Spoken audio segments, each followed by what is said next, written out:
क्या आपका uric acid बढ़ा हुआ है? और अगर बढ़ा हुआ है तो मैं आपको इतनी बेहतरीन और आसान चाय बनाना बता रही हूँ कि आपका यूरिक एसिड बिल्कुल ख़त्म हो जाएगा। ये बिल्कुल आज़माया हुआ है बहुत सारे लोगों पर।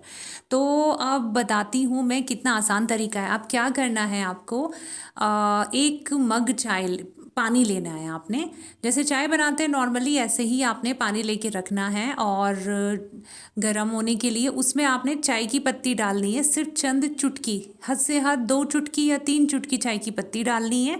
और उसमें आपने चीनी नहीं डालनी, आप या तो शहद डालेंगे, शहद नहीं है तो गुड़ डाल लेंगे थोड़ा सा। गुड़ नहीं लेते आप तो आपने कच्ची खांड आती है वो डाल सकते हैं, ठीक है। चीनी नहीं इस्तेमाल करनी है। कच्ची खांड वगैरह इनमें से कुछ भी आपने डाल लिया अपने टेस्ट के अकॉर्डिंग, जितना आप मीठा लेते हैं, ठीक है। आपने फिर क्या किया, उसमें थोड़ा सा काला नमक भी डाल लेंगे और साथ में हरा धनिए के पत्ते। जी हाँ, यूरिक एसिड के लिए जो हरा धनिया है वो तोड़ है। अगर आप चाहें तो हरा धनिया के पत्ते पानी में उबाल के भी पी सकते हैं, लेकिन वो थोड़ा टफ हो जाता है इंसान के लिए ना। तो सबसे आसान तरीका, और भी बीमारियां दूर हो जाएंगी इससे, तो आपने हरा धनिया की, बिल्कुल ताज़ा हरा धनिया हो, उसके पत्ते, छोटी छोटी टहनियाँ कुछ तोड़ के आपने डालनी है।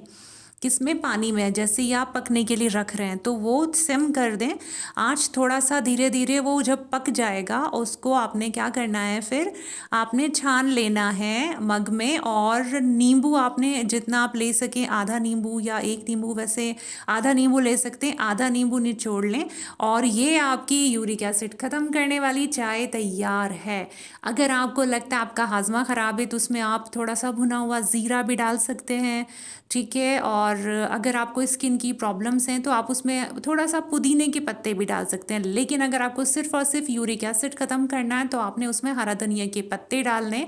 और जो आपने चाय तैयार की है इसमें आप ऊपर से भी हरा धनिया के पत्ते डाल लें, उसे खा भी सकते हैं, चबा के चाय पिए आराम से, सिप सिप करके आपने चाय पीनी है। और आप खुद देखना कि आपका यूरिक एसिड बिल्कुल ठीक हो जाएगा। पता है आपको, यूरिक एसिड बढ़ने से हड्डियों में कटकट होती है, हड्डियों में दर्द होना शुरू हो जाता है, साथ में हड्डियां टेढ़ी मेढ़ी होने लगती हैं, और जब ज़्यादा बढ़ जाता है हड्डियां खोखली हो जाती हैं। और गठिया बाई भी इसी वजह से होती है। तो और साथ में नाखून मोटे हो जाते हैं, नाखूनों पर लाइंस आ जाती हैं। तो आप खुद देखना, अगर आपके नाखूनों पर लाइंस आई हुई हैं तो आपने जब ये चाय पीना शुरू करेंगे तो धीरे धीरे ये कम होनी शुरू हो जाएंगी। पहले जैसे ये बहुत मोटी लाइंस थी, फिर ये कम होनी शुरू होंगी। जब आपका यूरिक एसिड मुकम्मल ख़त्म हो जाएगा तो आपके बिल्कुल सॉफ्ट और नॉर्मल नाखून हो जाएंगे। तो ये टेस्ट आप खुद भी अपनी ज़िंदगी में करके देख सकते हैं कि किस तरह से आपका यूरिक एसिड इतनी आसानी के साथ ख़त्म हो जाएगा।